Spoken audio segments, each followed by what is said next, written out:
name is Mike Opitz, and I'm a teacher at St. Ben's, and I've been there since 1973. I played guitar ever since I was 15 or 14. My sister and I got guitars on Christmas one year, and Tom didn't play anything, so it was really kind of a project to get going. And I hadn't played for years because I put my guitar away when I went back, got my PhD, and that's kind of an all-consuming thing, so I just didn't play. And then I took it up again, and it was really fun. I think I was around 40 when I started playing rock gigs and bars at night. Yeah. I think we started studying reggae in our late 30s, and then after collecting albums for a few years and writing short articles and making presentations, we started playing it, and then from then on, we kind of made that a part of our lives. We grew up on rock. I think we grew up listening to rock and roll music and liking it. And then we found cultural rivers to explore. To one of my inspirational quotes by the sort of communist Joe Hill, who said, if I could write an essay about something and maybe 10 people would read it, but if I made a song, maybe 100 people would sing it.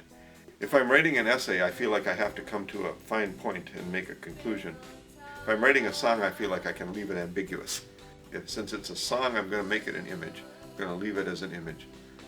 The big part of being attracted to reggae, seeing music that comes from the poorest ghettos in the Western Hemisphere, and then seeing that it reaches out far enough for people in Minnesota to hear it and to be able to understand it with some effort.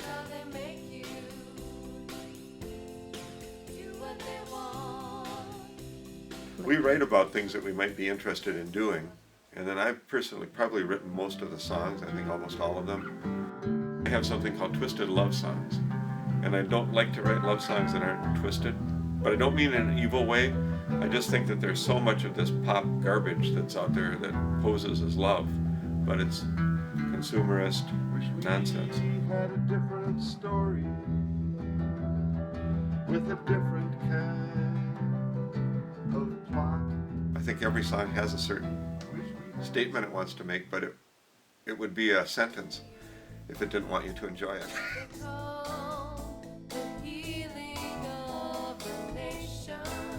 Well, it's a line that musicians often say, that playing music is the most fun you can have with your clothes on.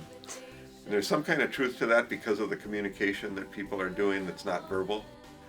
That there's messages being exchanged, but they're not verbal, but they're harmonious because you're playing the same song together, so you're involved in the same action.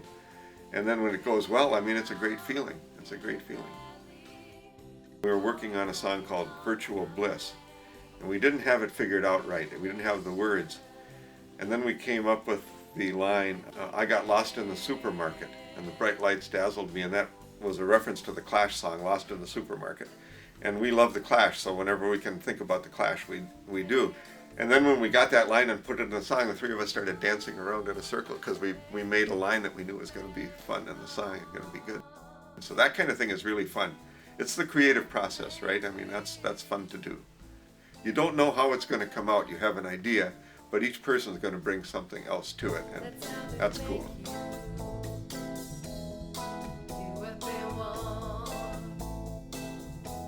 When we get together, we have influences. The Clash is always in our vision screen, so we always listen to the Clash or play the Clash when we get together. I guess music is a big influence, what can I say? I wish I knew what we were going to explore next. We got into the film Benda Bilili a few years ago. The Congolese band, there were four of them, but they were in wheelchairs from polio. We love them a lot. Rasta and Resistance. Horace Campbell was his name. And we asked him, what do you think of white guys playing reggae? And he said, anyone should play reggae. Anyone that can do it should do it. So we took that as an inspiration.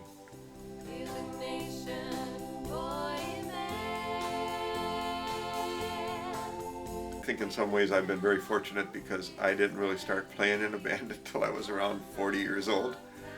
And most people have done with it by then. And so the one story I cherish the most, I think, is playing at Brother Willie's one night. Both my kids were there. Maria was still in high school, and she came out, she drove out to hear us. And then Andy was there with his friend Keith Stewart, who was 6'6" Bahamian guy, and he towered over the whole crowd so we could see where Andy was in the video we took. And it was just, to me, it was very rewarding to have both my kids enjoying the music. I just looked down and I had a moment of joy, I guess you'd say.